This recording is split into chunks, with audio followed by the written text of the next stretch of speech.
Well, hello and welcome to another wonderful Wednesday's edition of Reptile News. First and foremost, there was a very important conversation. Those of you that are friends with me on Facebook already know this. Those of you that are not, I'll try to find the link and put it down in the description here. But there was a very important conversation that we had the other day about the way the news is delivered and what is and is not actually reptile news. So I encourage everybody, if you get a chance, go read the conversation, give your 2 cents. Maybe it might mold the way the news is delivered in the future. Moving on to our first story, the Bedford Audubon Society is accepting applications for its grant. The 2011 Marty Maguire scholarship is up to $1,000 that can be used to get into courses or course material or project funding or whatever. In the past, it has been used for reptile and amphibian research. There is, of course, a link in the description to go read that whole story. There's as well a link to the PDF file so you can fill out the application and send it in. Next up, we have the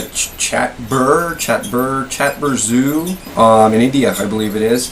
They apparently had to release 32 baby sand boas into the jungle because they did not have room for them there. You see, the zoo started a new reptile enclosure back in 2008, and it's yet to be finished yet. And there was actually a complaint filed about the zoo using improper use of funds to complete the enclosure. And according to the zoo, the government inquiry held up the enclosure. But yeah, anyway, mother gave birth to babies. Apparently they have some pretty cold winters, so they do have a python that has to go to a veterinary hospital over the winter to stay warm. They did keep these baby sand boas at said veterinary hospital for about 3 months before finally releasing them into the jungle. Next we have a House bill, but this is actually a pretty good House bill for us, the reptile community. It is HB 634. Now this is sponsored by Lawrence Curry, and basically what it is to make the eastern box turtle the official Pennsylvania state reptile. Now, I'm not sure, this is kind of a move to protect it that was actually brought on by some school children who asked Curry to sponsor this bill, and I don't know what the deal is with, maybe some of you know, our official state reptiles, do they fall under better conservation methods, I guess, than non-official state reptiles? Anyway, this is apparently the second time that this has gone through, and it passed the House vote last time, but it kind of died on the Senate floor. They didn't even vote on it when it reached the Senate. So hopefully this time it'll pass and the eastern box turtle will get the conservation that it needs. Next is a bad story, good and bad. Idiot used reptiles as weapons. Idiot goes to jail.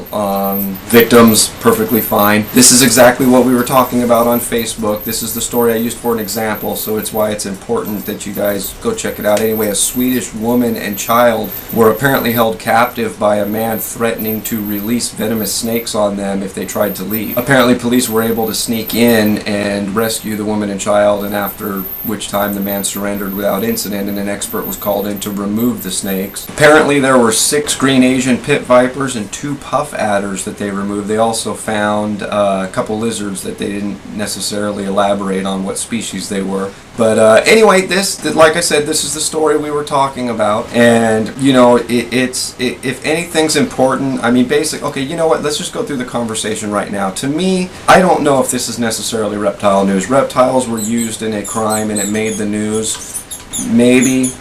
Mice are squeaking, okay. But I don't know if it's the right reptile news to be telling. Some people think that it's nice to know, some people think that it's not nice to know. But what is very important is, believe it or not, our government and our regulators do watch YouTube, so, I don't think it's necessary for us to have to speak out against how retarded people like this are, but apparently it probably is, and that's why it's a very good opportunity to have your word heard, to leave a video response or a text comment, because again, our government and our regulators, for sure some of them watch YouTube and they come across this and they want to see, we want them to see the general consensus in the reptile community speaking out against acts like this. No, it was not in America. America. But, you know, shit rolls downhill. Sorry, that's the only way I can think of saying it. Shit rolls downhill, so, you know, we should speak out against it. Let your voice be heard.